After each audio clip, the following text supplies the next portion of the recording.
102. Good afternoon from the 104.5 The Zone Studios. I'm Jackson Williams. Titans back on the practice field today, and rookie quarterback Cam Ward gave his evaluation of the offense in day 2 of padded practice. I just think we're very mid right now, from my position to up front to the receiver's position. But at the end of the day, it all starts with me. I just don't think we're at where we need to be. But we got a little bit of time, and so every day we get better as a whole. We're a young team, but that's no excuse. At the end of the day, we got to come with the right mindset every day and come to work. Titans are just 10 days away from the preseason opener against the Falcons in Atlanta. Keep it right here on The Zone for all the latest from Titans training camp. In NFL news, Bengals edge rusher Trey Hendrickson has reported to camp with no new deal as his holdout ends just over a week into camp. Hendrickson is reported but is not practicing as he continues to seek an extension with Cincinnati. In MLB news, the Braves place right fielder Ronald Acuna Jr. on the 10-day injured list with Achilles soreness. Acuna Jr. will miss the Speedway Classic this weekend against the Reds in Bristol, Tennessee. For your foundation repair and waterproofing needs, you need to visit USSTN.com. Breaking news at once on your home for the Titans and Vols. This is 104.5 The Zone.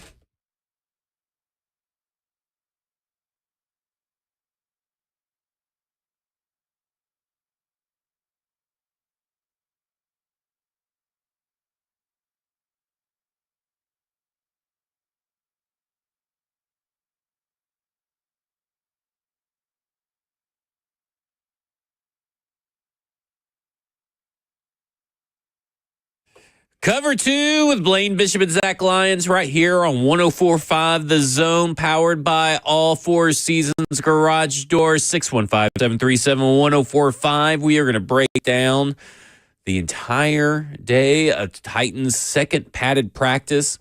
It was an interesting practice, I think. I have a lot of takeaways or maybe thoughts. And I think the first thought that I've had since last week's practice and seeing it, what do you make of the energy levels at practice, Blaine? Because at first, the offensive line and the offense down on the end, when they were before they broke out in the 1v1s, they were doing some run blocking drills and stuff. And the offensive line and the offense was kind of getting into it. They were kind of feeling it. And I was like, oh, this could be a different little group today. And then all of a sudden, as the practice wore on, you saw the offensive energy levels dip and the defensive energy levels go up. Is this a team taking on the character of its head coach, or a team taking on, or I guess maybe a better term, team taking on the personality traits of its head coach, because Brian Callahan's kind of a chill guy? Or is it a team taking on the personality trait of its quarterback, who is also kind of even keel, and maybe it's both? What are your thoughts on the energy level of practice? Because it's very weird. I just don't want to get so critical about how a practice goes. Gotcha. Really based off of energy level.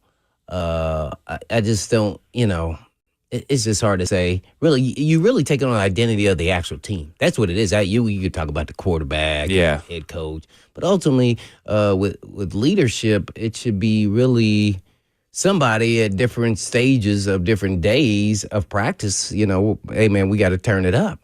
Turn it up a notch. So I would say it's more that. I'm not going to be a real stickler, for energy levels. I mean, they had the music cranking, and so you want to say, okay, they was getting into a groove, but at the same time, everybody's trying to grind through a tough deal. One of the things I just think a lot of the guys now, they focus on the actual heat.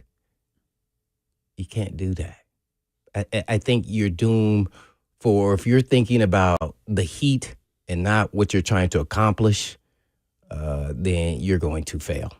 And so I would never focus on the heat. When I sit down there and start stretching and I feel that heat coming up in my breath, I can't breathe, I go, oh my gosh. But if I was at the beach and I saw these hot chicks walking by, I wouldn't be thinking about this freaking heat. So I look out at that water and be like, I'm at the beach.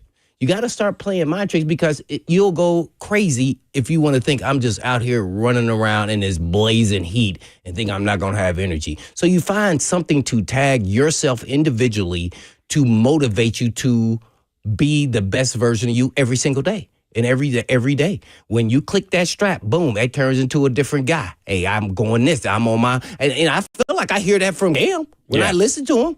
I feel like that's what I'm hearing. Well, he can't, he's a young player. I mean, it's his first year and he played in the game. So he can't be dictating the way practice goes, whether he has a good day or a bad day or a midday or whatever. Very midday today. Yeah, I don't know if that was really mid. Maybe it could have been mid if Jackson would have dropped the ball. He might have dropped his way on the roster right there. So it's just it's really hard for me to kind of not being a guy on the team. Not really. I'm not gonna be sitting here critiquing. Oh, their energy level. Gotcha. I mean, because were they functioning? When they practiced? Were they going hard? Who made mistakes? Who didn't? I mean, because the effort is there. Yeah. So that's why I say I just don't is it the energy level where I want it to be? Maybe. That was kind of what I told someone. Is because they were complaining. Someone else was complaining about the energy levels. I think I was in a group chat and they sent Buck's tweet saying that maybe someone needs to start a fight. These energy levels are dreadful or whatever he said. And they were like, are the energy levels that bad? And I go, well, I don't know how to really answer that. I don't have any kind of comparison to it. I can tell you from my perspective, I'd probably be more of the energy level of Jeffrey Simmons out there, where I'm a constant crap talker. I mean, obviously it comes very natural for me personally, but that doesn't mean that everybody is like that. And it's also a kind of a new generation of players that we're seeing that it doesn't feel like these particular players don't feel as if they're all caught up in the energy levels. They're more caught up in the work. And again, low energy levels does not equal low effort, right? Just because not everybody's dancing around and jumping up and down and all that kind of stuff, they're still putting in the effort and the work. So I'm kind of with you. That's why I kind of describe it as weird, because it is weird because they're all working hard. It's almost like they all got their lunch bells and they're clocking in and clocking out and they're all about that work. They're all about the technique and the effort and getting the plays right and doing this. They're not out about the celebrations or the, dancing to music while they're waiting on the sideline. That's what it kind of feels like to me. And maybe we haven't seen Arden Key doing his normal deal. Yeah. See? We saw Arden Key do it yesterday. He started celebrating like he had a sack, and it wasn't a sack, according to Ramon yesterday. But yeah, today, even when he bowled over, went straight through Dan Moore like Dan Moore wasn't even there on a bull rush. Arden Key, that was one-on-ones. That was one-on-ones. One-on-ones. Well, he caught him off guard. Yeah. I think he caught everybody off guard on that one. This is how you play the game, though. Yeah. Like you say, okay, this guy's a speed rusher, a pass rusher. He never bulls because that's not his style. That's not what he brings. And then you go right and do it right off the bat. Right. You set the tone, and then all of a sudden now you act like you're going to bull, and then you do the rip move, you do the swim move. Then now all of a sudden you didn't set the guy up. Now he's kind of off balance. So, that's not his stick, but guess what? He can use it. Well, and what you just said, setting the tone, it was win, win, win, win by the offensive line in that first go-around of 1v1s. Mm-hmm. And then here comes Arden Key, and then you start seeing the defense feel itself after that one play. Mm-hmm. And they start winning some battles. And to your point, setting the tone, and again, it's just kind of, I think Chig Okonkwo, we'll get to this clip later, but Braden Gall of 440 Sports and myself were talking to Chig after practice, and he kind of talks about there's this self-accountability and confidence that is kind of floating among these players that I don't feel like we've ever seen before. And from some of these guys, like a maturity is kind of what you talk about. And it feels like this team is got this quiet confidence to it, where they feel like after a couple of years, they feel like they got something between each other. I think Cody Barton said something yesterday about this when he talks about the defense. This is a team that wants to make plays for each other. They want to be playmakers for each other. And I think that's what's happening and building. And I think that's a little bit different because Chig even says over the course of his last few years, this is even last year, this is a totally different feeling inside the players' locker room. And I wonder if it's just more of that, where there's this self-accountability, there's this new level of maturity. We even talked about these rookies how they don't seem like rookies. They seem like a little bit like vets. I wonder if there's something to all that and this kind of keep your head down, get to work mentality that seems to be on display here that's being confused for maybe low energy. It could be. I hope that is the case. Yeah. Could have been all May the not equal offseason, wins, but, right. The offseason, getting to know your guy next to you and all those different things. Maybe he's talking about that and maturity. Yeah. And, some guys are at different points, in their career, whether Right. you're a 4-year guy, even though they're a young team. What is the average age of the team? Do you know? Ooh, I don't know. I'll have a good to one. try to figure that out. I could probably figure that out. Because they got some vets, too, but I would say in totality, it's a lot of young players, 25 and under. Yeah. So, that will lead to your 25 and under. If we get around to it. Oh, yeah. okay. I was kind of saving that for as a backup topic just in case. Oh, okay. You and your partner, Bill Barnwell. Yeah. I don't know if I agree with Bill Barnwell. It's actually Aaron Schatz. Oh, is it? Yeah, Oh, Bill okay. Barnwell is getting. He said something about Dexter Lawrence isn't worth a first-round pick. He did a trade article today, and he said because he's not good at pass rushing or something, and now he's getting trashed for that. Aaron Schatz is the one who's the best one. Who said the Titans have the ninth best 25 and under roster? That's what he says. That's what he says. Dang, I hope that equals to win. Yeah, me too. Jackson, you had a couple questions. I think it could. It's all about development with an under 25 roster, so it could equal wins, but maybe. But my question's more about Dan Moore. I feel like we haven't really talked about him, which could be a good thing until today with the Arden Key thing. How has he looked through the first 2 days outside of that one rep? Well, I'll tell you what I saw, but from the offensive line between the defensive line, see who made progress from yesterday, who maybe took a step back. We'll talk about that when we come back, including Dan Moore. This is Cover 2 with Blaine Bishop and Zach Lyons right here on 104.5 The Zone.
Cover 2 with Blaine Bishop and Zach Lyons right here on 104.5 The Zone, powered by All Four Seasons Garage Door.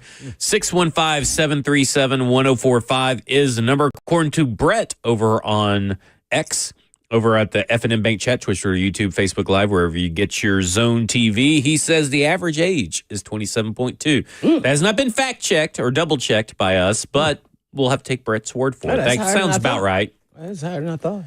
27.2, probably. I bet Kevin Zeitler skewing that number a little bit. He's 35, so, probably he's probably carrying a heavy load on that. But I will say this. Maybe he listened. Yeah, lock it too. Ridley, over 30. Maybe he listened. Kevin Zeitler listened to the radio's broadcast yesterday. I would say that he looked better. Still a long ways to go for what you're paying for and what we have seen from Kevin Zeitler on tape, but he did look better. But there are still some instances. I thought in the run game, he really held his own. I thought in the past game, there was a couple of times that I'm sure there were some plays to take back. But if we're talking about improvement from day to day, that is a guy that improved from day to day. Not the rate that you may want, but it is an improvement. I'm glad you said not the rate, because I said Zeitler. Improving slowly. Yes. Yeah. Because you could see, okay, all right, now, and then he kind of slipped back to, and then he go, okay. Especially in the run game, too. Yeah. So that's why I said sometimes he's, and especially he didn't do a lot of practicing in the offseason. At least they held him out. I don't know what the reasons for, maybe just because of, where he's at in his career. So maybe that's more of that than anything else. Yeah. So it's good to see, though, we're starting to see glimpses, because then you start seeing more and more of that. I tell you, when you talk about the offensive line, though, I wrote down Skoronski and my man Latham probably are the most consistent guys on a regular basis, even through the camps before OTAs, but now with the pads on, I really like what I see. And I'm a big proponent of consistency, because that tells me really what I'm getting. And it's easy for coaches to, rely on you that, then when you make a mistake, it's not such a big deal because they know they're getting it. So I really like what I've seen for them. I think Moore Jr. probably is getting closer to that, but he's going to be kind of somewhat of a roller coaster, inconsistency sometimes. But we're starting to see that all three of those guys, I think, are just solid, good starting NFL players. Right. I feel I could feel really comfortable with those guys out there now. Someone's going to have some slips up here and there, but just on their talent and where they're at, sometimes they're working on technique things, especially on the O-line. Probably something you can ask, our guy in the morning, Ramon, a little bit more about. But, sometimes you're making change-ups, sometimes you're testing things, but just on pure talent and ability and looking at them, they are starters in this league, and that's why they look how they look. But I was pleasantly surprised. Skoronski, probably, I'm leaning to him, and I thought I'd be more Latham, is probably the most consistent guy watching him on a daily basis, even on one-on-one. So, yeah, I really like what I saw out of them. So hopefully that'll carry them. We didn't Lloyd Cushenberry when he comes back. I know a lot of people keep saying that, he's the center and he has the ball just like the quarterback. But I'm going to just say this. He was average to me last year before he was injured. I didn't see anything. I think there was a lot of below average to his game last year. It was. And so I'm not going to lean into that until I see him after the Achilles, that he's going to elevate the starting unit like that. I know what the center can bring to the table, but I was never satisfied really based off of what they paid him and what he's done in his career to what he did last year. It didn't look like that when he was at Denver. So I'm interested to see how he looks and then what he does actually bring to the table. Does he elevate the team, offensive line team, or does he kind of keeps it the same, or maybe he did because he's not quite back yet. Right.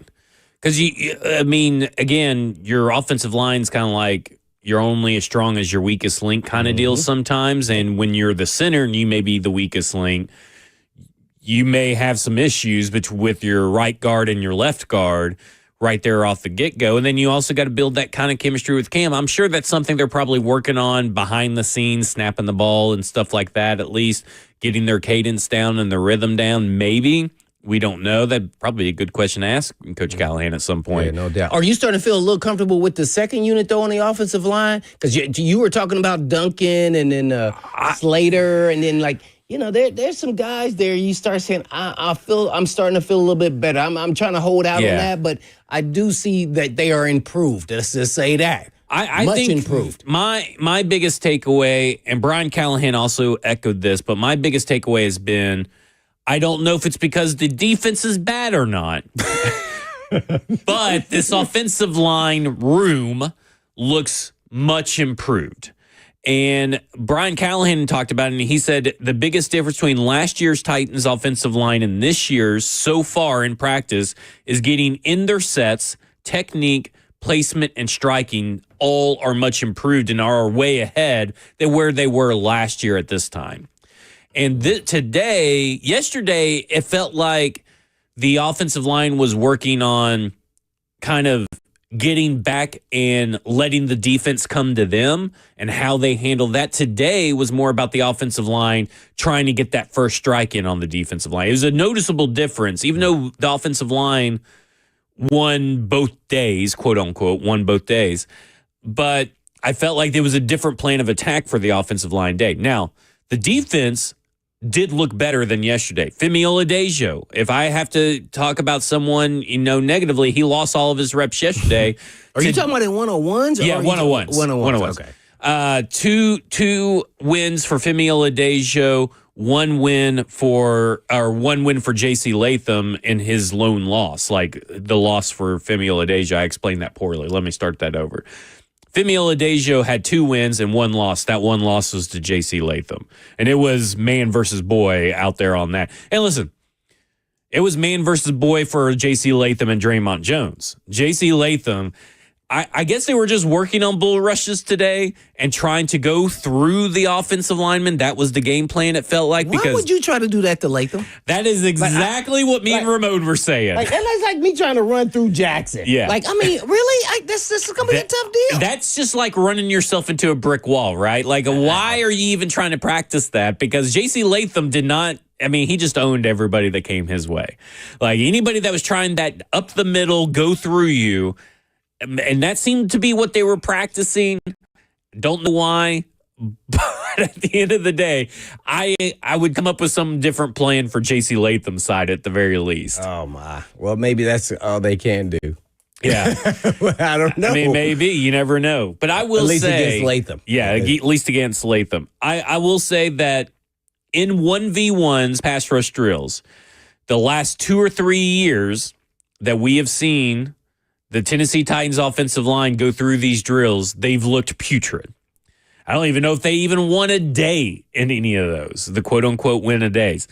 The last 2 days have looked remarkably better. And to your point, the depth behind the 5 starters looks better. John Ojukwu did not have a good day today, but Jalen Duncan built on his good day from last year, or yesterday. And Jackson Slater, in 1v1s and in the run game, those first run drills before the 1v1s, he was feasting. He was like treating that defense like it was a golden corral, and he just kept filling up his plate. Mm-hmm. Like, he looked really good today. And I saw him walking off, and I even he had all the offensive linemen's pads he's carrying inside for him. Yeah. And I said, and he stopped, and I said, "Hey, good job today." Mm-hmm. And I mean, he did. He looked good. And so that makes me feel pretty good about the depth because Rupsich had a awesome block today in the run game.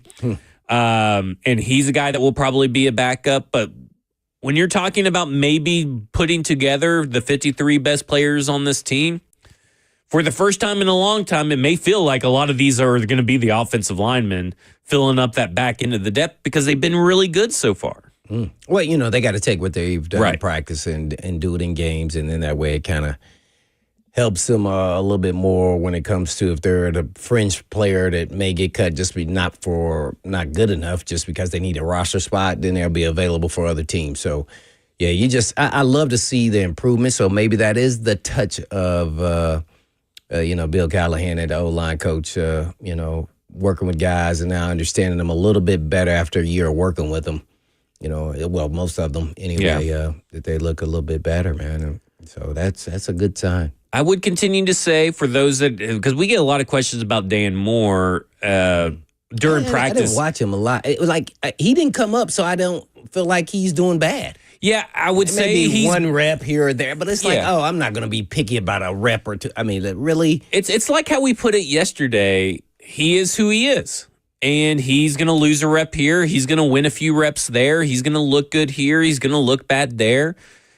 That's what he's been for the last 4 years. And I guess he's just your typical offensive lineman. And for the Tennessee Titans, just having a typical offensive lineman is fine at this point. Well, the bar was real low. The bar was so low. Let's start there. Yeah. But, Yeah, so that's kind of where I'm at on Dan Moore. Yes, you're not hearing a lot about Dan Moore. That's not necessarily a great thing, not necessarily a bad thing either. And I think at certain points, that's what matters, is that we know what Dan Moore is and what we have seen from other people, right? Like Skoronski has clearly made a jump in certain areas of his game. Latham looks so much more fit, and he looks so much more better and comfortable over at the right tackle. Zeitler has looked pretty bad. Let's go back to Latham. Yeah. I know we could easily say, and myself included, he looks so much more comfortable on the right side.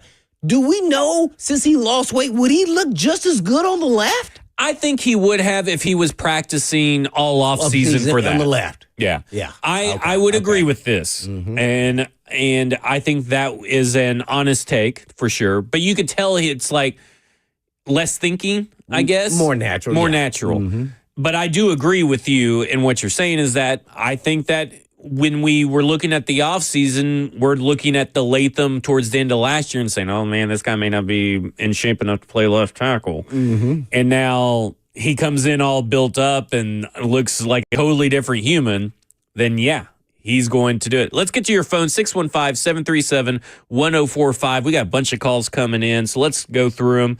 We'll go to Luke, who wants to talk about Cam Ward. Luke, you're on with Blaine and Zach. Hey, guys. Hope you're having a great day. Yeah, just a quick question. This morning on Ramon and Will, they were talking about saying that Cam is, I guess, apparently going to take a lot of snaps, maybe even in the regular season, from shotgun. It made me think of, I guess, like Jalen Hurts. Not sure if Joe Burrow takes a lot of snaps from shotgun. Oh, yeah, tons of them. But they left it there and didn't dive into the thought process behind it, or why, or what the advantage or disadvantage was. So I just wanted to see if y'all heard that, if you had any thoughts, and I'll hang up and listen. Thanks, guys. Thanks. I think that is two things. One, most college quarterbacks play a lot from shotgun, but also we saw last year the Tennessee Titans really had a high uptick. I think they were up in near 68%, if I'm not mistaken, but they're in the high 60s in shotgun, one of the top in the NFL. And the Bengals have been that under Joe Burrow. They made that transition, I think, either halfway through his rookie year or in the second year, where they win a lot of shotgun. So I think that's just a staple of what Brian Callahan wants to do and wants to be. Some of it, and I believe he talked about this at some point, and I may be thinking of maybe a different coach. But a lot of people think that you see the field better from shotgun, and that's the benefit of it. I mean, that may be a quarterback, but that seems to be a staple of the Brian Callahan offense, for better or for worse, because it may not have been very beneficial to Will Levis last year. Yeah, there's no way around it. Callahan likes being in a shotgun. Yeah.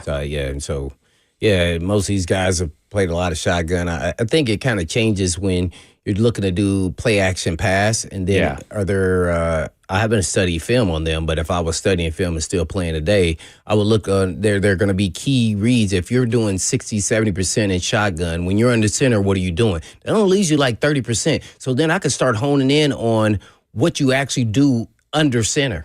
And it will be tell tapes of everything on there, whether it's an offensive lineman, a formation recognition, whatever you. So he fits what he does though. So there's no way around it. I think I was also concerned today. They're talking about a shotgun. There was a lot of it was about 4 tip balls today from Cam Ward, and so he kind of got some questions about it. I think he's going to have to make a little bit of an adjustment. I'm not talking about mechanics or anything. I'm just adjustments to his game that he can't get away with in the National Football League. We're talking about practice. This guy's going to be way better in a game. I mean, the adrenaline juice for a game is nothing like a freaking practice. So I think he's probably trying to figure all those things out as well. Yeah, it looked like that he was trying to do things that he maybe wasn't accustomed to just quite yet or comfortable with today, trying out. There was a play, and I believe it was the first tip pass of the day. And after the play, he's like, he made this signal on the field. It's like, oh, I should have. He pointed to himself, and he's like, tried. Like he's basically saying that he should have done a sidearm angle and got it around the defender instead of trying something that maybe didn't come as natural to him at the time. And that's good to see that he recognizes that and that he's working through all of that. But again, it's like, is that a coaching thing where they're trying to do it to make him comfortable? Is that a him trying something different and not really realizing what he needs to do? Those are the questions that will get answered as the training camp offseason continues on. It'll be real interesting to see. To me, a big turning point for this offseason is likely going to be when you're going up against Tampa Bay or you're going up against Atlanta in these joint practices. I think that's going to be a real helpful thing for Cam Ward and this offense. But we'll see. I'm with you. There's a couple of things that are concerning about those kinds of, maybe not concerning is the right word, but something to keep an eye on with those decisions. Yeah, you want to see what his adjustment's going to be. And I don't want to be the coach that's over-coaching, because I definitely want to do that. And there's a lot of coaches that do that. Oh, we need to change your mechanics when you're doing a sidearm. No, you need to figure out how you can't make that throw, or you got to make it a different way. Yeah. That's it. Just keep it simple, because once you start having an athlete start thinking about what he's doing, now you already screwed him up. Yep. You screwed him. It's not coming natural. It's not something that's second nature to him. And once he starts trying to think, then he becomes mechanical, then you become a robot, then you make turnovers. And that's what a lot of coaches start doing to play. I really believe Levis was somewhat like that. He started trying to do what was asked of him, and it didn't come natural to him. Yeah. It just wasn't. And his instincts aren't like Cam Ward. Cam Ward is an instinctive quarterback already. He has all this built in that you don't have to coach, because you can't really coach it. And maybe that's why they're just not natural. worried about this, because they're like, we're letting him test it out. Yeah. Well, I mean, they're letting him test out everything he can get away with it, not, because you see it on film. As I said before, he tried a lot of different things and got away with it in college. He will not get away with them in the pros. And the earlier he learns that, the better. Yeah, no doubt. So I think that's why they bring in the heat and let him figure it all out right now. This is the time. And then going against other teams that have different styles, different form of defenses, and, probably in some instances, in some categories, better athletes. Yep. So you just want to see what he looks like and see how he adjusts immediately. Because I think he's a guy who's a student of the game. He's going to figure it out. We got to live through the highs and the lows, though, fans. So just be a little bit patient here. He's still a first-year player with no starting NFL experience. Right. So buckle we're ahead up, of the curve. as they say. Buckle up. Let's go to Gil out in California who wants to talk about Brian Callahan. Gil, you're on with Blaine and Zach. Hey, what's going on, Blaine and Zach? What's going on, Gil? What's happening? Hey, I'm listening to y'all talk, man. I'm about a 40-60 on Callahan right now. I mean, he was brought here to be an offensive coordinator, and here it is, the defensive coordinator's beating the crap out of him day in and day out. And it's like, I've seen Will Levis play better under Vrabel. I've seen Rudolph play better under Tomlinson, and I've seen Malik Willis play better with Matt LaFleur, and they're limited quarterbacks. And, I mean, this guy, this is his year to show me that he's the one to bring Cam Ward to the light, because these guys are professional at these interviews, but can you bring your vision to the field? And so far, I mean, I haven't seen that yet. So, I mean, maybe it's the offensive. So if our offense doesn't get going this year, I don't see him making it past our bye week. But I'm hoping the best for it, but Callahan has to show me that different than him being the worst coach in the league, or among the worst coaches in the league. All right, thanks, Gil. Lot to unpack there. You want to unpack it after the break? Well, yeah, you Let's, can. let's do that. Let's unpack it after the break. We'll also get to more of your phone calls, 615-737-1045. This is Cover 2 with Blaine Bishop and Zach Lyons right here on 105 The Zone.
Cover 2 with Blaine Bishop and Zach Lyons right here on 104.5 The Zone, powered by All Four Seasons Garage Doors. 615-737-1045 is the number. Before the break, as I plug in my headset, there we go. Now that I can hear. Jackson asked a question. Before the break, Gil asked a question, and he said the defensive coordinator is beating the crap out of the offensive coordinator in these practices, and I would contend that that's not necessarily the case. The defensive players are getting the best of the offensive players, and some of those plays, the defense, and it was said today, the defense kind of the offense is calling plays, allowing the defense to put pressure on Cam on purpose to see how he handles them, puts them into these situations. But I don't think it's a play calling or play design issue, which is kind of what the offensive coordinator versus defensive coordinator looks like. It's more of an execution issue right now. But I will say the defense is winning the practices, but I don't think it's like offensive coordinator versus defensive coordinator. But to his point, Brian Callahan still has a lot to prove. Yeah. Well, I'm not in those meetings, so I have no idea how they structure their practice. But I would say there is no point in time that you're drawing up plays as an offensive coach not to win.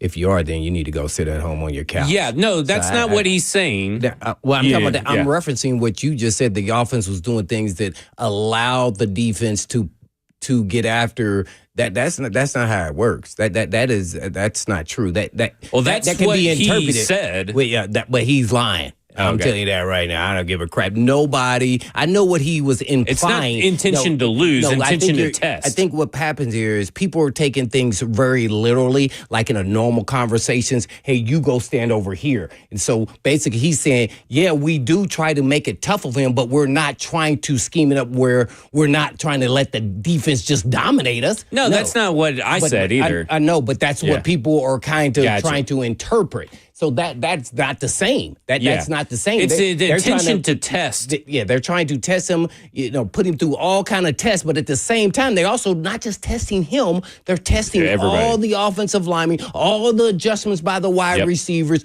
blocking schemes for the running back. Everybody is getting tested. So it's kind of like, okay, the defense is winning, and that's why typically the defense is ahead of the offense, because when you're dictating defensively, you're going after the quarterback, then you're always going to be a step ahead, because they are now, offense is all about timing and rhythm. So in the beginning of pads or anytime you have OTAs, they're always going to be a little bit ahead of the curve. So I'm just trying to give clarity and levity to the whole situation. They're trying to make it difficult, but it didn't matter who was the quarterback. They would be doing the same thing. Yeah, it's a intention to test. So like today they did a lot of empty sets. And obviously, if you're doing an empty sets, the defense, right? And if you're doing a lot of empty sets, that means you're pretty much letting them know that you're going to pass the ball, right? Like, so you not only are you testing the defensive pass rush, you're testing them. So there's a lot of intention to test each other throughout this whole thing. That's they game plan these with the idea of hoping to, I guess, for lack of a better term, iron sharpen iron, right? Let me give you a tip. Okay. Just watch every game, any practice. I don't even have to watch film. They go empty set, 1, 2, 3, ball out. Yeah. And that's what they were doing for the most part. I'm sitting there waiting because somebody about to get ear-holed or I'm about to get a pick. Well, Kevin Winston may be, they may need to put some cement blocks on Kevin Winston's ankles or something. That's go across the league. That's just what happens, because they understand that the pass rush is going to get there with no pressure. Like they're going to get it. You better get rid of the ball. You have no extra layer of protection if things break down with no running back in the backfield. So that's why that's going to happen. So I just think we just have to stop making excuses. And hey, he had a tough day. He's going to have other ones, and he's going to get better. If not, then he won't be out there. And at least he welcomes the challenge, right? Like he even said today, he loves this idea. I think the callers basically, and it's kind of something I hadn't thought about. Okay. He said that, Callahan's supposed to be an offensive, let's say, somewhat of a guru or a quarterback guy, and every quarterback that he's kind of coached, be it his fault or not, they haven't looked very good. That's basically what he's saying. Yeah. And the defense have dominated, which the defense is actually the least talented of the two groups.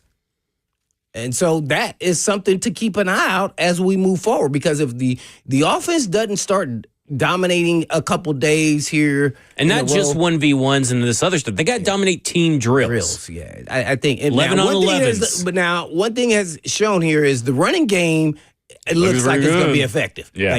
Okay, so let's not forget, it's not just about throwing the football. You got, the running game. So they've had some creases that they hit some, and they ain't no tag up. This dude, they were going through holes and maneuvering and breaking through. I know Spears on one of them. I was like, man, that thing would have went about 30. Like, he didn't get touched.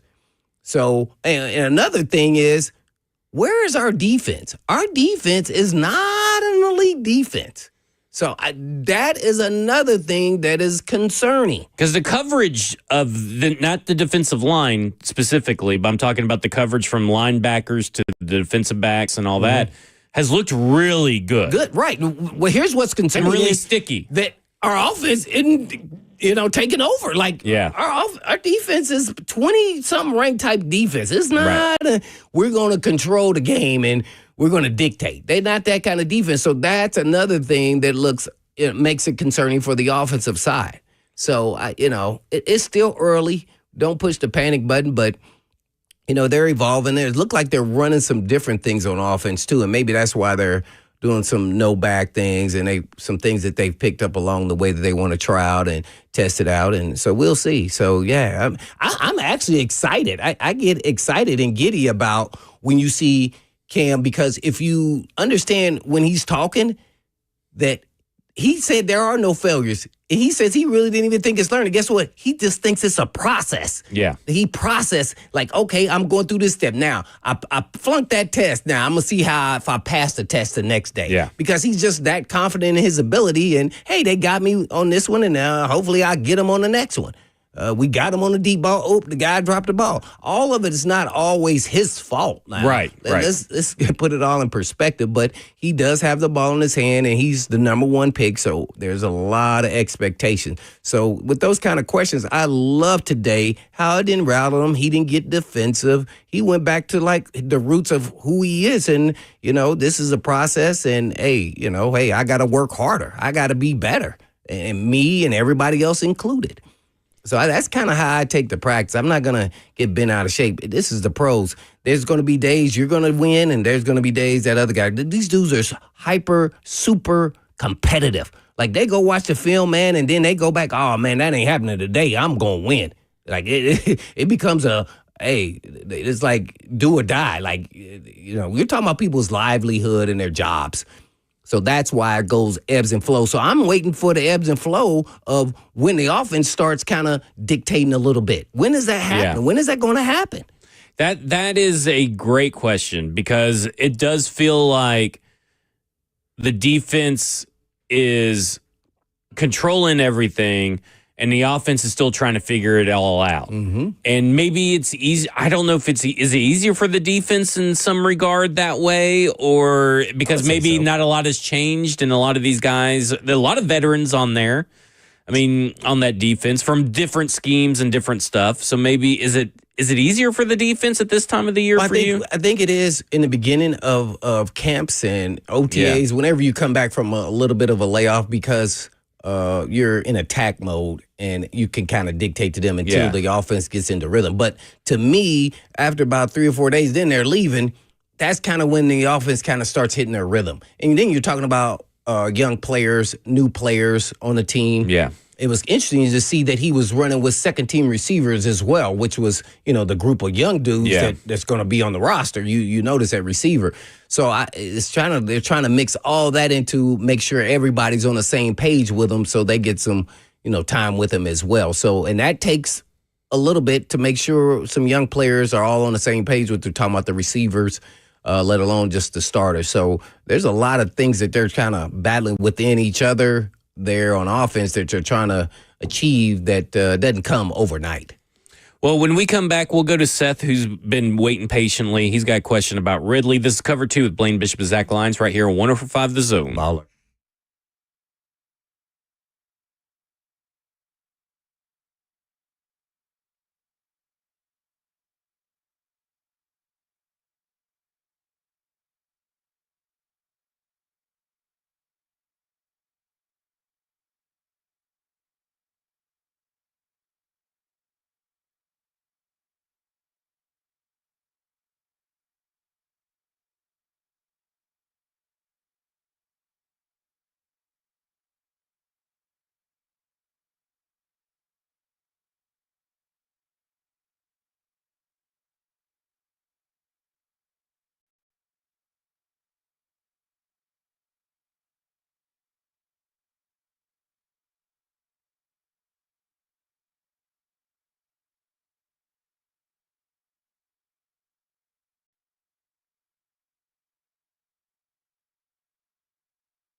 Cover 2 with Blaine Bishop and Zach Lyons right here on 104.5 The Zone, powered by all Four Seasons Garage Stores. 615-737-1045 is the number.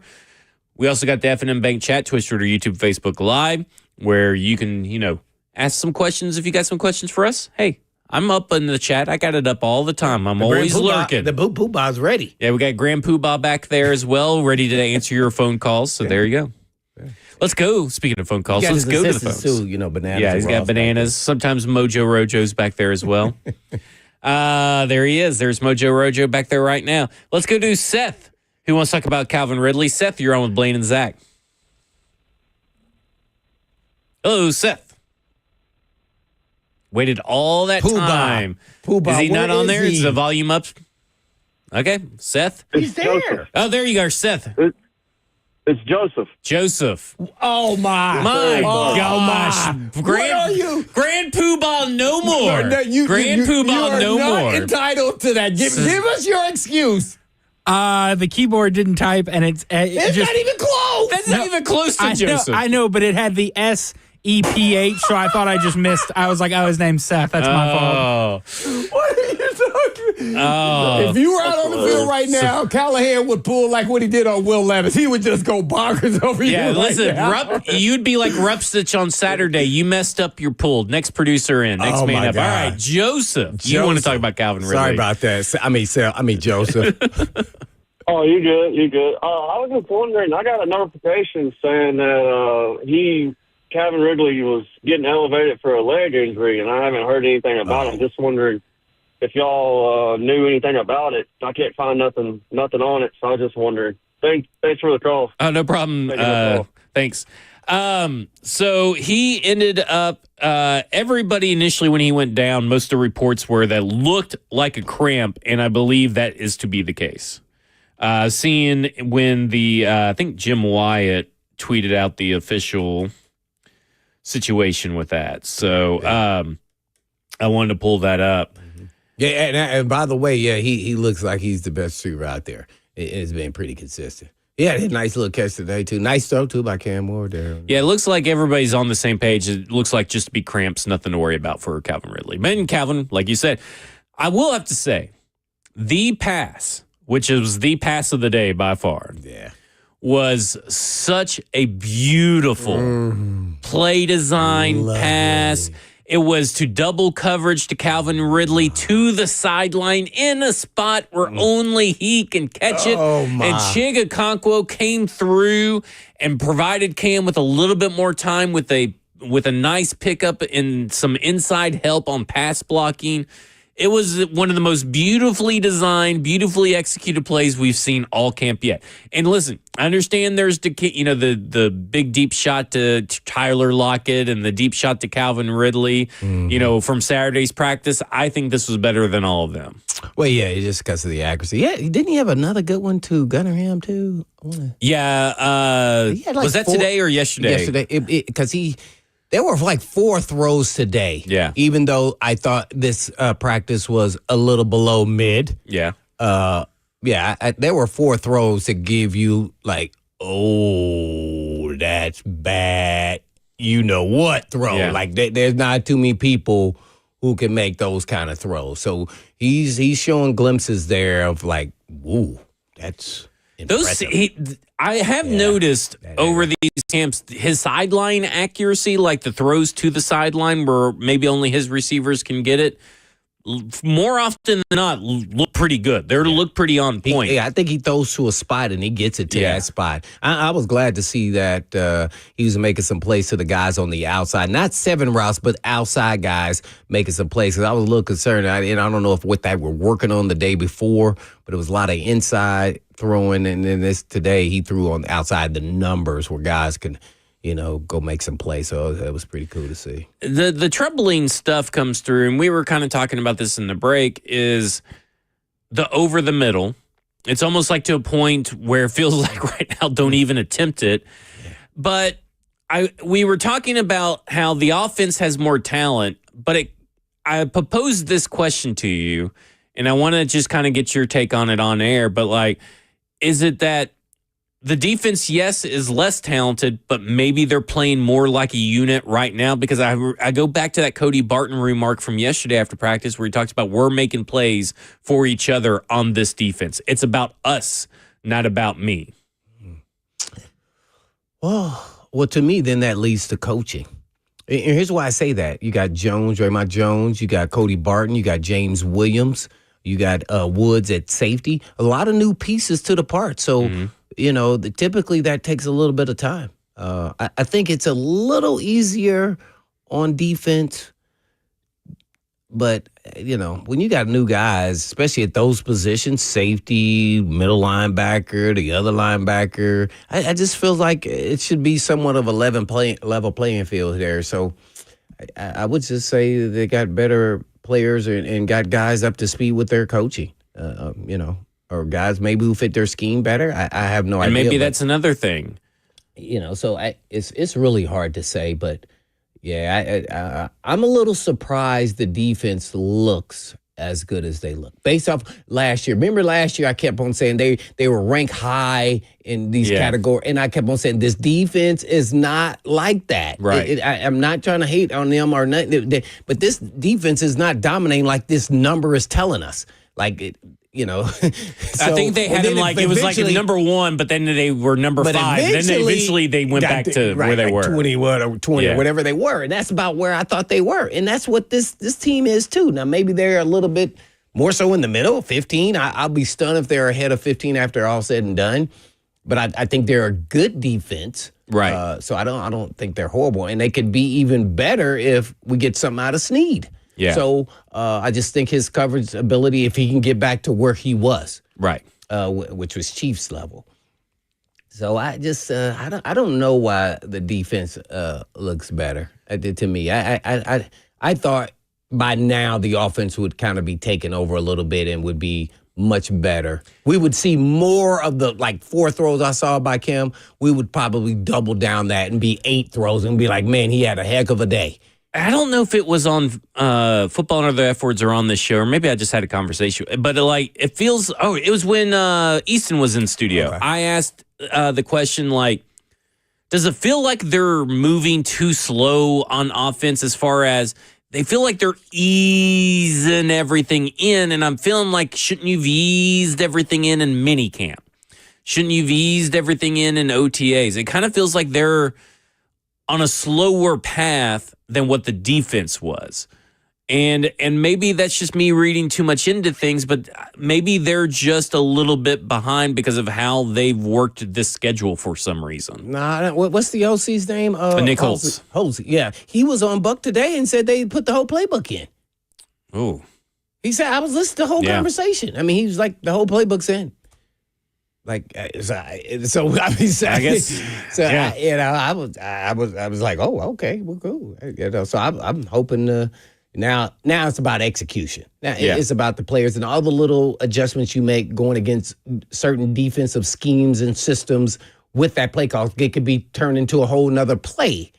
So that's where I think where we're at. I think he's making checks at the line. He's changing calls. He's about as on top of it as you can expect from a rookie quarterback. So I like that part. I think sometimes, one of the interceptions, Chig, I thought should have sat down and gave him a better picture. Yeah. But he didn't. So I can't say it was Chig's fault. I can't even say it's the quarterback's fault. I don't know. But in my mind, I thought it was Chig's fault. Yeah. And so, I don't know. Maybe they're just not seeing it the same way. And because he hints around and says, they got to see it from my lens and I got to see it from their lens. Yeah. What they're seeing when we're in game, in moment, in scrimmage, going out here running these plays. And that's what he's really saying is we're not on the same page. Whether who's right or wrong doesn't matter. We got to get there. Yeah. We speaking of next man up, we have benched Jackson. Mojo Rojo's behind the glass running the show. Thanks. So, Mojo Rojo, you had a question? Not a question, but just a thing about the offense and the slow start. I think people forget that Cam is not the only new piece we have. There are a lot of new pieces, including veterans and young guys that are a core of this offense. So I think it's natural for the offense to be starting a little slower this week. And then like we talked about yesterday, you put the pads on too. Defenses kind of just come out more hot in general. That's kind of how it goes in football for first week of practice. But people are definitely overreacting about the offense a little bit too much, in my opinion.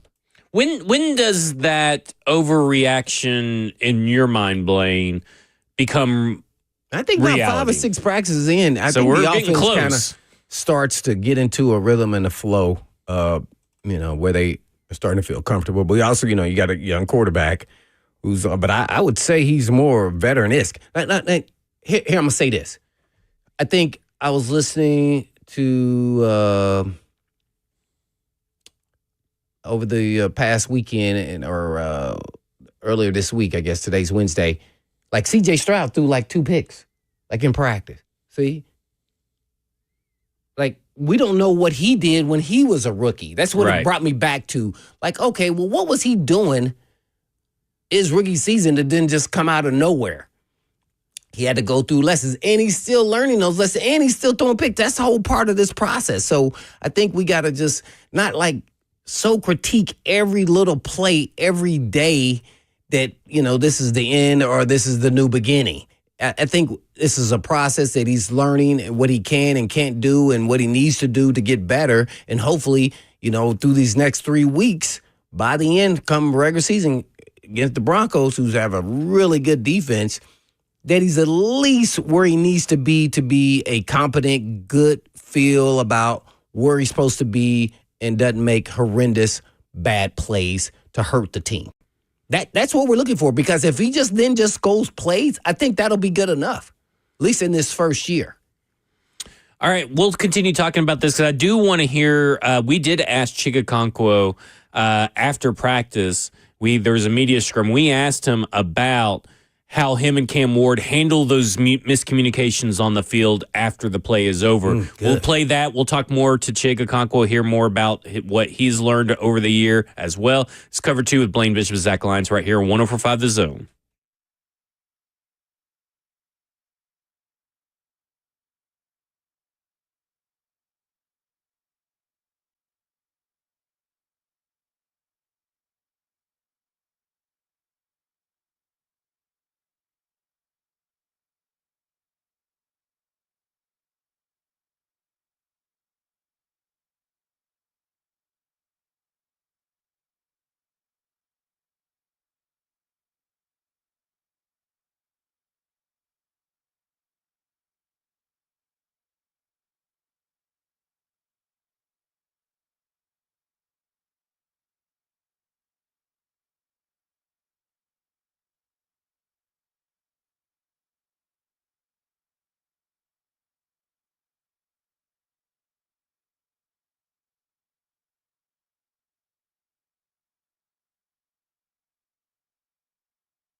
Cover 2 with Blaine Bishop and Zach Lyons right here on 104.5 The Zone, powered by All Four Seasons Garage Door. 615-737-1045 is the number. Ed Henry did correction say, on the playbook. correction. Yeah. It could be complete on Saturday. Which they don't practice Thursday or Friday. Yes, to our knowledge, they do not practice Thursday or Friday, but they practice Saturday and Sunday. So I guess Saturday and Sunday's when we can panic and overreact.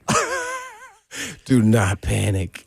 I think my favorite people, if I can vent a little bit, my favorite people are the ones that are like, it's just practice. Why are we even talking about practice? Well, what else would we talk about? First off, I spent 4 or 5 hours out there today. I'm going to definitely talk about what I saw. But secondly, You don't want to waste your time. yeah. But secondly, what else are we going to talk about? Lists, Madden ratings. Who would spend time talking about Madden ratings? Okay, easy. Just saying. Yeah, what about what the Colts are doing? Yeah, or what the Colts are doing. This stuff matters, right? Because you get a baseline. That's all I'm going to say. Everything is a baseline for someone to get better, some people to get worse. But everything is a baseline that you guys need to know as fans because you guys aren't out there seeing it. Well, some of you are. Scoob's out there. I've seen Scoob a few times. But there's people out there at practice and all that kind of stuff. And it's good baseline and information for you to have. We're just we're storytellers. That's what we are. Oh, great storytelling. But Chigakonkwo, he had a story to tell. He actually told us, and Mojo Rojo's going to get the clip ready, but he told us how he and Cam Ward approach the miscommunications that may happen on the field and what they do after the fact. Yeah, I mean, it's just us getting on the same page. It's just us, going in there, watching the film, understanding what he sees, and I'm understanding and telling him what I see, and then we come to an agreement about how we want to do it. So, yeah. Something to note in there. He says we come to an agreement on what I want to or how I want to do it. He says Cam tells me what he sees. I tell him what I see, and then we come into agreement with how I want to do it, which I thought was interesting phrasing. Is that the way to go about it? I mean, I don't know. I mean, maybe I'm reading too much into what he's saying, but I thought it was unique phrasing. Then we come to an agreement on how I want to do it. Maybe he meant we want to do it, but he didn't say that. Hey, as long as you're on the same page, man, who cares? Yeah, that's all that matters, as long as they're on the same page. Because, again, I'm going to say something, and it's probably going to get cold taked. No, not you. It's going to be cold taked. No way. I know I'm going to end up being wrong on this, but I think it's okay for fans to get excited about Chigakonkwo this year. You're going to jinx him. Stop this. I'm ready to be hurt again, Blaine. I'm ready to be hurt again. Hey, man, it's contract year, so odds are probably in your favor, man. Isn't this contract year? Yes, it is a contract year. Roger McCreary also in a contract year, and Callahan had some words to say about Roger McCreary later, but I'm just ready to be hurt again, I think. I think there's something there. The way that he has looked blocking today, and really throughout the we talking practice about blocking? Listen, hey, we got to talk about blocking, Blake, because you know what us and media and fans have said? This guy can't block. Oh, man. And now he's blocking. How do you get paid at tight end? Get blocking. No. Oh, pass catch. It's like defensive end. Oh. You have a great run stuffer. He got 10 sacks. Oh, he's a great run stuffer. 5 sacks. No, he ain't getting paid. Taylor H. here says, I've nominated Chig as Slay's next Adopt a Titan. Please don't do that to Chig. Because we got Burks's memorial over here. It's in the jersey. The boom room's chair. Yeah. That's where it's stay. We quit putting players that the Tennessee Titans count on. That's great. Quit putting players that the Tennessee Titans need to be successful. Lonely on Ron Slay's plate. Ron Slay needs to pick up like a Titus Leo or an Ali Gay or something. Leave the good players alone. Well, don't slander those guys. I'm just saying. That chair looks so lonely. It's just sad. I feel for Burks though, man. Dang it, man. I do. I do feel bad for Burks. I do want to say that Slay should just invest in a personalized jersey. If he has to have a Titans jersey, get a personalized one. But leave the players alone. He's like a do or die guy. He's a lawyer. Slay's bad luck. He's a little guy, man. But yeah, dang it, man. Hey, you know what? So, what if he gets healthy and then hopefully he has some success wherever he ends up, man? Because wow, what a great guy, and he's got some talent. It's just wow. And I will have to say this. The way that he keeps trying to come back to try to make things work, that's a lot of determination. Yes, Most guys would have probably already given up. Yeah, the injuries, and man, I mean, remember, we didn't even know he tore his ACL. Yeah. I didn't anyway. I mean, you guys, man, I had no idea. I was like, he did what? When did he do that? Yeah. Oh, man, this guy's screwed. That's all I can think. Yeah. Dang, man, this guy's, oh, my. Mm-hmm. All right. I do want to bring this up. This was Braden Gall at 440 Sports asking Chig Okonkwo about the differences from the kind of the player locker room culture vibe, I guess you would say. Vibe's probably a better word, from years past to this year and how that's changed. I feel like now we're more so like player. We're becoming a lot more player driven. I feel like that's the guys we brought in. You know, guys getting older who's been here. Like I know me for sure. Like I'm definitely able to speak up a lot more than I was when I first got into the league because I feel like I've earned the respect of the guys around me. And then it's really just like a player driven culture. That's what we try to emphasize on. Is like we have to be the ones to go out there and do these things. We need to be the ones to be hard on each other. Like don't let coach be hard on us because I mean we're gonna be the ones out there at the end of the day running the play. So. Do you think there are a few guys like you, kind of same experience level, that are kind of doing that, finding their voice, or what do you think is more of that? For sure. I mean, there's a lot of us. I mean, Rid is a big one. TP's been a big one. Cam's already been one, and he's obviously young. Everyone. Tajay, everyone's just really coming into their self, and just understanding, like, this is our team. We got to take ownership of it. So, he's kind of describing how the players are, it's now becoming more of a player-driven culture where they're holding each other accountable. We're the ones hard on each other. We're not waiting for the coaches to be hard on us. Everybody's finding their voice. There's this it feels like there's just this newfound maturity that is really starting to hit the locker room. What are your thoughts on that? I have no idea what they got going on in the locker room, but it kind of makes sense based off looking at from his lens on his development and maturity in this league. And now he feels like he has a voice because he's been in the league, and it, probably feels like in his meeting rooms he probably has the strongest voice because he's the elder statesman. So, a lot of it makes sense. But I think it's also, how your head coach and position coach operates and gives you ownership. I've always said that ultimately the players get out there and they have to do their job. The coach can only do so much. They when the pieces start moving, man, you got to just be a football player.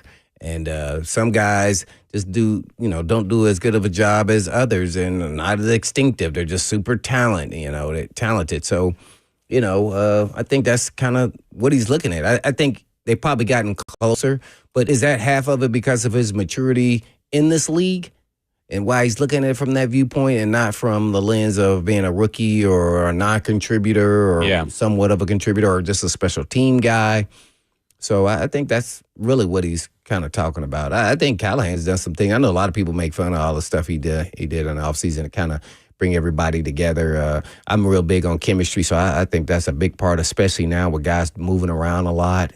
I think it's hard to get that kind of chemistry where you care about the guy next to you and you want to make sure and you even protect him in certain situations when that's not his strength, and you keep an eye out. You kind of taking care of one another. So, it's just like, okay, when I'm with somebody road, like, hey, man, when they do Bettis, you supposed to feel out on the outside here when we call cover 2. He was like, hey, man, you want me to finish this game or you want me to be back deep covering these dudes? And so, so it's like, hey, you just roll down. I got this guy, like get that. You're taking care of it, each other within the game, So that's where you're trying to get to, but it comes with experience.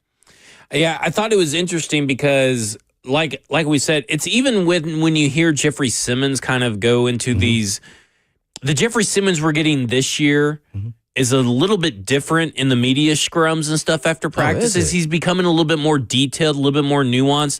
It's almost like maturity. Oh. Like it is, they've some of these guys are reaching a different point in their career and where they are taking either more ownership.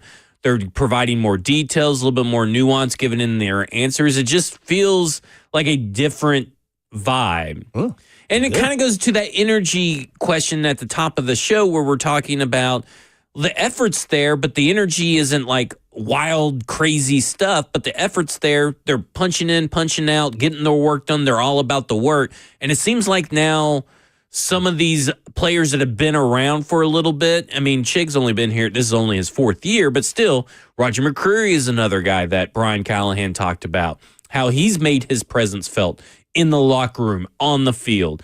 Like, maybe this is contract year stuff, because to be fair, it was announced today that Jeffrey Simmons has a new agent and has moved on to creative CAA with, is it Todd France or Tony France? Todd France, one of the big, Todd France, Todd France, one of the big agents. So maybe there's contract stuff with all this stuff. I don't know.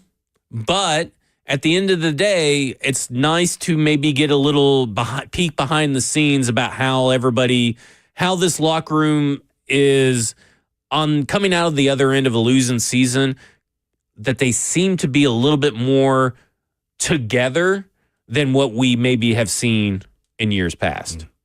Well, all that's thrown out the window as long as you don't win no games. So. Yeah, they can all hate each other if they start losing, right? Like that's when the finger pointing happens. It's a certain point. If you don't start winning games, finger pointing happens. But what happens also when you are losing games, you kind of come together and you rise. So, we'll see when that happens, if it does happen. I'm assuming everything's all hunky-dory now. Yeah. But when you start maybe the season 0-2, when you start the season maybe 0-3, maybe it's 0-4, you never know how all that kumbaya stuff that we're hearing right now, how they're all holding each other accountable. You just couldn't resist. 0-4. I'm just saying. It happens in the NFL all the time. Ask some questions, man. I thought you were going to be out there asking questions. Well, I did ask a question about blocking to Chig, and I did not get a great answer. So I was trying to compliment you asked him. about blocking? Well, he had a really good day. Blocking? Why? The tight end. The tight end. And here's why, because he's been very bad at blocking. And I'm like, hey, you've been pretty good at blocking. You've obviously worked on something. What did you change? And he's like, no, I didn't change my approach, blah, blah, blah. And I'm just like, well, that's a crappy answer. I waited all this time out in the sun for that. Because you couldn't follow it up. Yeah, I guess. I just figured, I was trying to give a little compliment, try to get a little, action. Oh, man, you got to butter him up, man. He was like, hey, man, your all-around game looks very impressive and improved from blocking to catching to route running, man. What did you do this offseason? All right. This is why I need to run all questions by Blaine. Because now you're going through the whole gamut, so he can't dupe you, and then you do look better. So hey, man, what'd you do? Yeah. Then if he says nothing, then you go like, well, what'd you do the previous years? And he goes nothing. Well, then you're the same player then. Yeah. Yeah. And that ain't good enough. Contract year? No. What do you got, Mojo Rojo? I was just asking if you were taking notes on what Blaine was telling you. I always take notes. There was no notes to take from Chig. I was always taking notes. Chig, man. Chig pretty smart now. I'm telling y'all, man. Isn't it crazy, though, the tight end position has gotten to the point where we don't want to talk about blocking at tight end? I'm just saying that was the one piece missing from his game, and it looks like he's changed something because he's really comfortable doing it. I didn't notice. I maybe one play, but so he's doing a really good job out there blocking? Yeah. I mean, he had Ramon on I don't know if Ramon was live or not, but he had Ramon very excited. We're talking about one play. 2 plays, at least, that I saw. Okay, well, that's better than not. We got to get Ramon on, man. He's seeing all the blocking, give us some O-line. See what we got, what we're working with. And I will say this. I don't know what I could say, but I would say that Gunnar Helm is getting rewarded for his past performances because he was a little high up on that depth chart today. Not high up as Chig, but a little high up on that depth chart today. I don't understand. What do you mean? Isn't he number 2? Well, if you were looking, I'll say this. If you were looking at the last few practices, probably not. but based on where he was in the rotation on some of these drills and stuff, but as far as like 7-on-7s, 11-on-11s, but now he's moved up. Where was he at on the rotation? 3. Who was 2? Wiley. And that changed in a hurry. That changed in a hurry after yesterday. So I think they saw that. They were just trying to be diplomatic about it. Maybe they were. That was not happening. Hey, man, Wiley better watch and out. DMR's looking good, too. David Martin Robinson's looking good. He showed flashes last year. I like the way he moves. He's kind of a hard body reader. Like where he runs his route. He's got a loose torso there. I tell you, a guy who's looked pretty impressive since the Pats came on has been Chimere DK. And out of the 2 rookie wide receivers that they drafted, I think that he's looked the best. And he's been a guy that got in and spelled Tyler Lockett while Van Jefferson and Calvin Ridley were still outside. So he seems to be a guy that, for now, is one of the few guys that is creating separation from defensive backs in the soft spots of the zone, and he's looked pretty good. Now, we haven't really seen him turn on the jets yet, but as far as being a reliable quick pass target, he seems to be a guy that is really starting to pop and find his stride on this Titans offense. Yeah, I'm waiting to see his elusiveness. Yeah.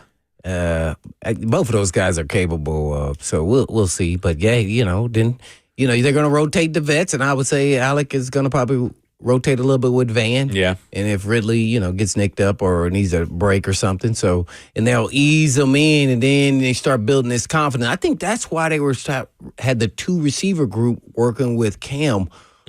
Because it's going to happen in games where they are out there. So he has to build that kind of chemistry with them as well. But really right now is far ahead above everybody. And the chemistry, by the way, too. So, and he's just a better player. Yeah, and no doubt about it. I mean, right? I mean, that's not something bad to say, right? No, Calvin Ridley, clearly a multi-time 1,000-yard wide receiver. Clearly the best wide receiver on the team. Yeah. But, Lockett's looked like we thought, and then what you've been saying the whole time, those 3 at the top. Jefferson's probably the only one that could be open a little bit sooner. I just don't. Now that we're in pads, see what are you saying with Alec, He looks good. Because he doesn't stand out. He made a good dive and catch, low ball catch. See? But he's not standing out like nearly he did enough. With no pads. And now he's not getting a lot of targets either. But that could be because he's not creating enough separation and trust from their quarterback. Well, here's the other part. I thought that sometimes Cam, not just today, but yesterday, would hold on to the ball because guys aren't open. And I think he must figure out where there's a sliver of hope. He has to throw them open. There's been a lot of that these last 2 days. And I think that's what he's going to have to do with Alameda and these bigger receivers. He's going to have to throw them open to that soft spot on the outside. So I think that'll come over time with chemistry and confidence in them and him and where he puts the ball. Yeah. It will be interesting because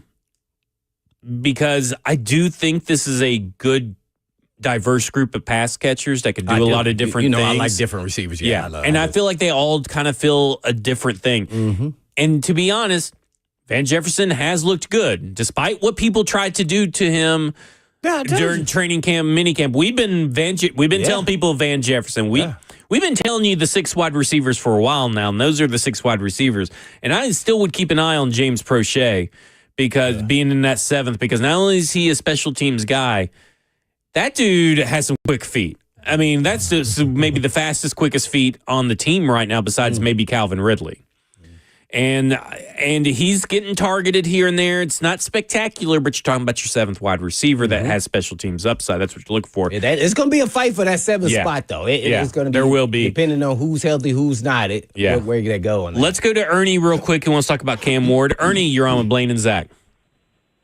Hey there. How are you guys doing? Doing good. How are you? Doing great. All right. One of the things I wanted to ask someone about, and you guys could tell me, because I just wonder about it. And on YouTube, Locked On, that's one of the podcasts, they break down his plays They draw them out. They show the blocking schemes and all that. They mention which ones are the favorite and all of this. And that's good for the fans. But, fans know players. And that word has got to get back to some of the defensive backs and the safeties about this is what he's doing and that. Because one of the things that he does that he probably didn't pick up in college is that he throws the ball before the receiver even makes his cut because, he know where he's going. He just got to get the ball there. But if the defensive back looks back and sees the ball is now in the air, he's not going to keep following the receiver. He's going to go follow the ball. What do you think? What do you think about that, Blaine? I couldn't hear some of it. What was he saying? Cam Ward, you want to address it after the break? Or? Yeah, let's do it after the break. And before we go to break, it's a winning Wednesday, and we have Nashville Sounds tickets to give away. What? Yes, be caller number 5 to win 2 tickets to the Sounds host Jacksonville next Wednesday, August 6th at First Horizon Park. First 1,000 fans will receive a Butch McCord jersey giveaway presented by Toyota. There you go. We'll talk about Ernie's question when we come back. We also got caller number 5 right now for these Nashville Sounds tickets. This is Cover 2 with Blaine Bishop and Zach Lyons right here on 104.5 The Zone.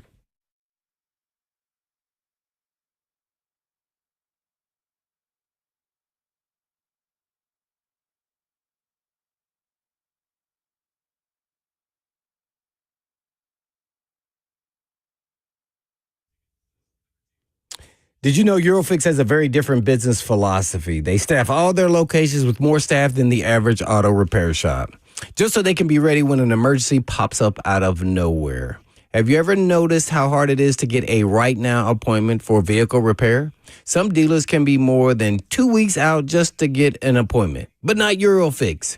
Eurofix has been offering quality repairs that beat the dealer without the dealer pricing since 1999. Plus a 3-year nationwide warranty with the staff that fix your car right now. So if you're tired of waiting forever to get your car into the shop, then call Eurofix. Owner Aaron Stokes says we will never be too busy for our customers. We're here to take their pain away, and we mean right now. And Eurofix repairs all European cars, and Eurofix says yes to speedy repair when others can't or won't. Family owned for over a quarter of a century. And all you have to do is just give them a call at 844-EUROFIX. That's right, 844-EUROFIX, or you can visit them online at myEurofix.com. That's myEurofix.com. But I always tell Blaine, said you.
Cover 2 with Blaine Bishop and Zach Lyons here on 105 The Zone, powered by All Four Seasons Garage Door. 615-737-1045 is the number for those who may have caught it before we went to break.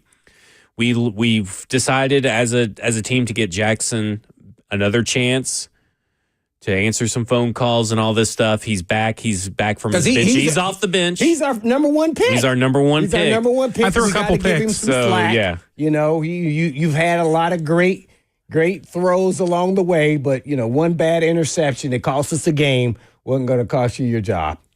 Sounds good. Flip play. You did the Will Levis. There you go. Sorry, Joseph. There you go. Or Seth. Or Tubi from last week. Tubi. What was his Toby. name? It was Toby, but you put in Tubi, and it was I started cracking up laughing. You said Tubi. I'm like Ron Burgundy. I'm gonna read whatever's on the screen. I'm gonna read what. I should have. All right. I'm going to start putting funny names in there. Yes, I'll read them. Then there's going to be a lot of silence because they're like, "Are they talking to me?" Oh man. Okay, so I went back and listened to Ernie's question because I think we were both walked away a little unsure about what he was asking, and I hope that this is what I picked up from Ernie in his question. I hope this is what he was asking because he brought on Locked On, a YouTube channel that oftentimes breaks down film. And he talks about, certain route combos, what works, what doesn't work for the quarterback, what they may prefer or favor and stuff like that. And I think he was asking, the best I could understand him was, I think he's asking, if fans watch it, then, fans know players. Fans may tell players, hey, you should watch this. Or players may watch it themselves. And players may be watching themselves and picking up on tendencies or this or that. I don't know if necessarily that's a big thing to worry about. I would say not, because you guys get film anyway, and your coaches break down the film and stuff like that. What are your thoughts on that? Because sometimes these guys, there's all kinds of film analysts out there, by the way. I mean, like, some of them don't have no clue what they're talking about. Some of them do. Some of them may misunderstood the assignment, and because there's only so much you can glean from an all 22 tape. Very true. Very true. I'd be interested to see how many guys actually listen and watch, but I would say this: they have no need to watch that unless they're out of curiosity what someone's saying they thought maybe said about them. Yeah. But other than that, I think you get all the tendency and everything else from it's already broken down on the film, and they have iPads now and everything else, so computers, so they can get it on the job, at home, whenever. So, I don't think that's, I think they're doing their homework. If they're doing their homework. Now, I'm going to say this. There are some players who don't study film. Let's like I did. Let's just say that. Yeah. And I was kind of a junkie. Maybe this is like a Cliff Notes version for them. Yeah, so some guys just watch film and they think at work all day is enough. Yeah. And they and had success doing it that way.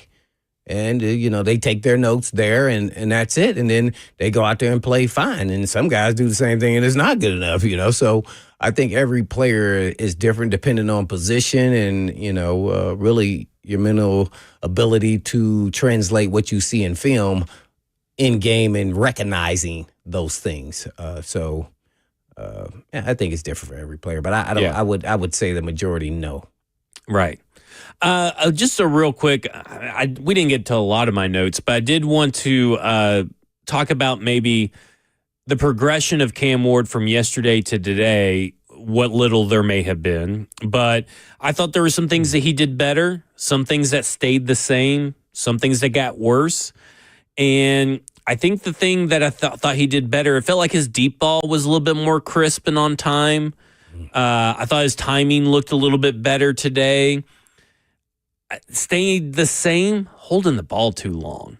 I mean, I like that. Yeah, this is again. Some of it is like some guys are not open. Yeah, some of it's like maybe letting a play develop, or it's a coverage thing, and maybe he goes and takes a run right at that certain point in time. I mean, he didn't do a lot of running in college, but maybe he does.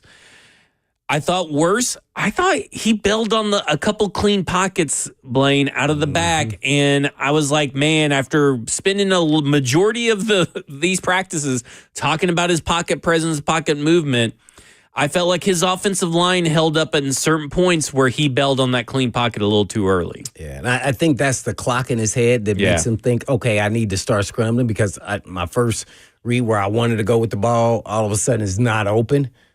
So, yeah, I saw those same things, and I was kind of waiting because I'm not going to be so picky on every detail every day. Right. Every day is a different day, but I get it. You want to say, okay, I see this now. Are the coaches doing the same thing, though? Yeah. Like, I wonder, because then that started taking me back to when I watched him in college. And I go, that is not going to work. You need to sit in that pocket and throw it. And he did that all up to this point.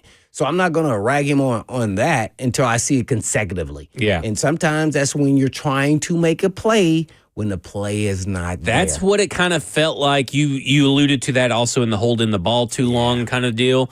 Like, it kind of feels like we talked about yesterday how everybody applauds him for keeping his eyes downfield. Mm-hmm. Sometimes he's keeping his eyes downfield too much. Yeah. But sometimes that's the growing pains and learning in the Sometimes NFL. you got to dirt it. I call it the Peyton Manning syndrome. You need to, hey, we lost this play, dirt it, and get down.